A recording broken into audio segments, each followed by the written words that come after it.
Hello guys, it's me again, like and again, and welcome back to my channel. So for today, itatry tayo product, but this time hindi siya makeup. Ang itatry natin ay panglinis ng mga brushes. So, ito yung nabili ko sa Shopee.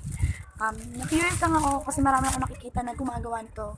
Facebook, YouTube, tinatry nilang ipanglinis to sa mga brushes nila, sa mga makeup brushes, sa mga sponge nila. So, tinaray ko yung bumili sa Shopee at tinaray ko din maghanap sa Shopee kung may ganitong product. So yun, nakakita ko and then, eto na siya. So yun, ito. Nung nakaraan pa to guys, dumating, I guess, kailan ba siya? June 15 to pa siya in order. So ngayon ko lang siya itatry. Ngayon ko lang siya kasi naalala na may ganito pala akong in order sa Shopee. So, ngayon, itatry natin siya. So pagbukas mo, nakaganto na siya. Nakapulupot siya ng parang styro, pero para siyang manipis na styro. Tama ba? Basta I don't know kung anong tawag dito. Then, ito siya. Ito yung color na pinili ko, black and gold. Kasi kadalasan na nakikita ko is pink or blue. So, yun, ito na lang in-order ko. Black and gold para maiba naman, di ba? Then, yan, kapag in-open natin, in-open ko natin kasi nga, nilagyan natin siya ng battery. Nilagyan ko siya ng battery, guys. Then, when open this, yan, meron pa siyang, parang anong tawag doon? Yung parang balot ng mansanas. Ganon, or pera, something like that, ganon. Ito may balot siyang ganyan.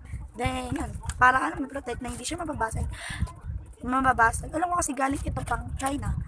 China pa to galing. So, overseas ko pa to in order, guys. Then, yan. Kapag na-open nyo na, ito yung itsura niya. Sa box ito, may makikita kayong sticker. So, kukunin nyo yan. Yung sticker na to, parang ipang didesign nyo dito sa harap na mini washing machine na to. So, yan. Ilalagay ko na siya para magkaroon ng design yung ating mini washing machine. So, yan guys, nandikit ko na yung sticker dun sa parang sticker na. So, hindi siya gitna kasi akala ko yung ito ay katabi niya. So, hindi pala. Dito pala siya ilalagay yun. So, yan. Yan, itatry na natin itong ating mini washing machine. Bago pa lang ang lahat na yan. Ito yung box na. So, well, hindi ko siya maintindihan. So, hindi ko mababasa yung mga instruction niya kasi ganito yung nakasulat.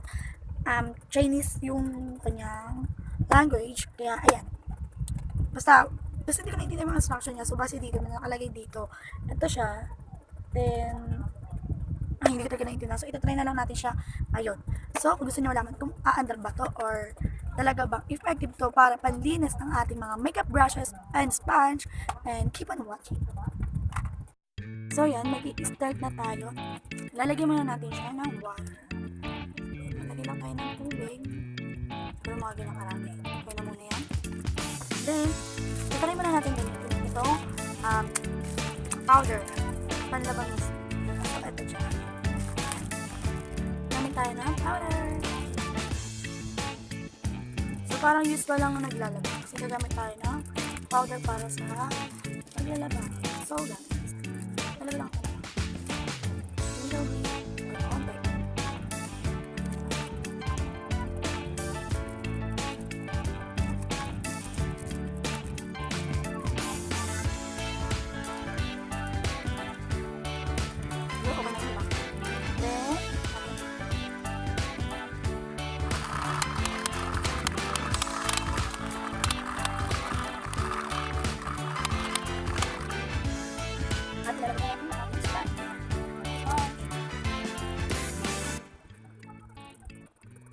Then, lalagay na natin yung matumitong sponge. Sobrang dumi nito guys, kasi gamit na talaga to. So, lalagay na natin siya. Then, wala, gumana.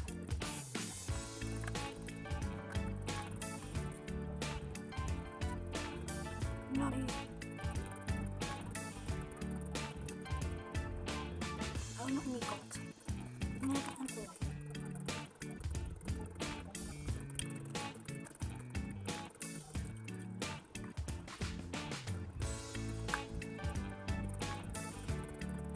Ayun nga, ibinigay ko.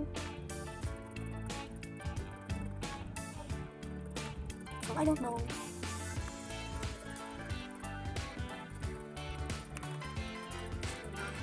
Ano sa mga ito? Let's look. Hindi yung mga foundation na ganyan natin. Oh. Siguro daw na rin yung sa detergent na ginamit ko. At hindi ko malinis, so hindi ko siya.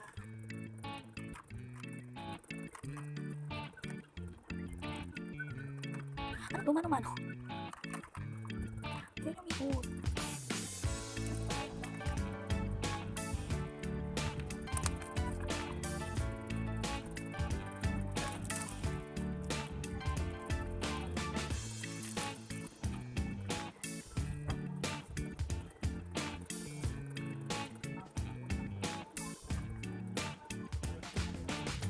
Grabe, lumaki yung sponge. Tingnan yung kanya. Kain ko lang.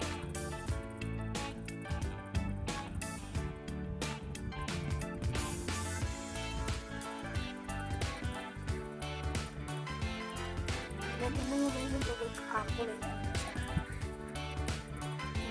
Sponge.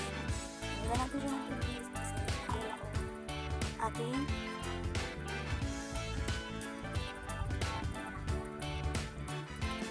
so yun, sinanggalan ko siya ng tubig kasi hindi siya gumagana kanina.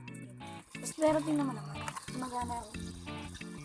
So, I don't know bakit siya gumagana kanina. Para uulitin natin siya. So, palit ako siya ng tubig. Mabagal yung ikon niya once na nalagyan ko siya ng tubig. Kailan na siyang bumagal. Gamit tayo ng ibang sponge. So, ito yung sponge. Sobrang dumi ito. Color blue today. So, ngayon nagko-color brown siya. Then, kailangan tayo ng detergent. Okay.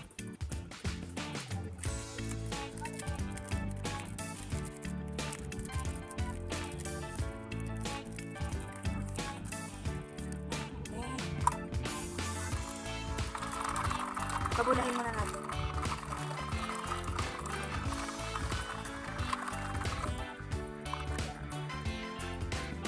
Then, nilagay na natin ito. This sponge na ito, umiikot siya. So, feel ko, nabibigatan ko talaga siya. Kasi ito, ang bilis niya mag-absorb ng tubig. Kasi, alam mo na yun, parang ano-ano na siya. Kaya siya nabibigat. So, dito, another, ay sa iba kong sponge, umiikot na siya. At malilis.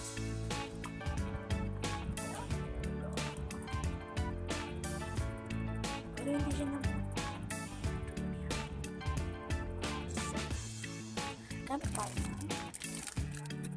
safeguard. So, gamit na ako ng safeguard. Kasi, ito talaga yung pinaka-uhugas ko sa akin mga sponge. Mga safeguard. So, gagawin na natin ulit. So, natin siya.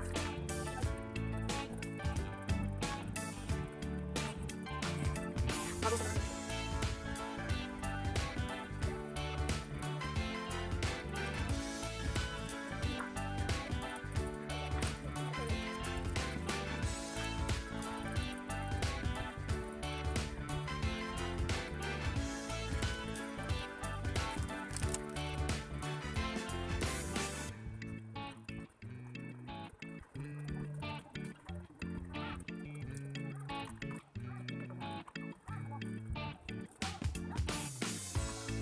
So far guys, pumuputi na siya kahit pa. So, sige. Pagka natin titigis, so maganda. Parang lang kayo.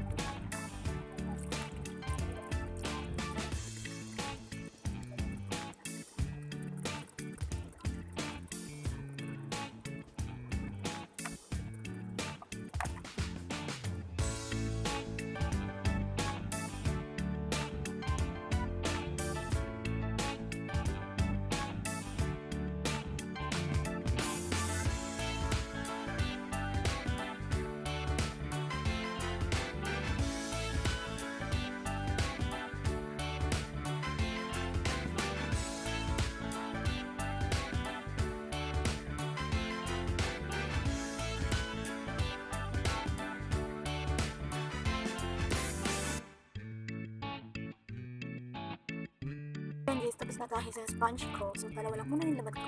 Kasi masyado ako nahihirapan. So, proceed naman tayo sa aking mga brush. Yung akin namang ibang brush. Ang brush. Sobrang kulang-kulang yan natin.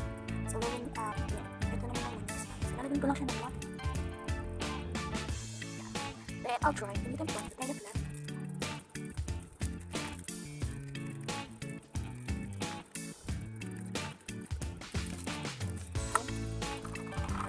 Para maghalo yan. Ito yan kayo. Yan pwede.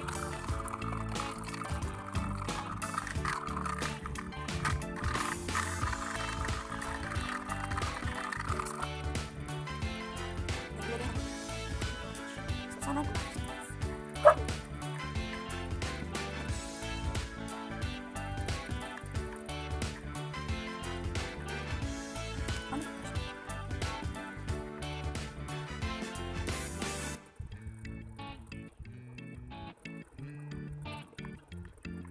So for me, it's enough guys. Masyado na akong nahihirap sa kanya mga sulat.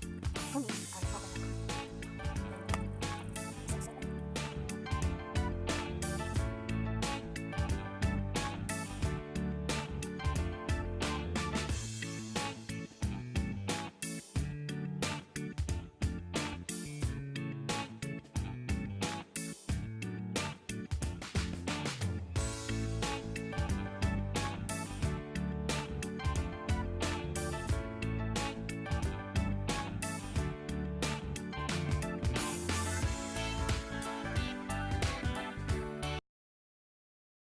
Ayan guys, ayun na nga. Nakita niyo naman kung paano ko ginamit tong mini machine na to na parang laruan.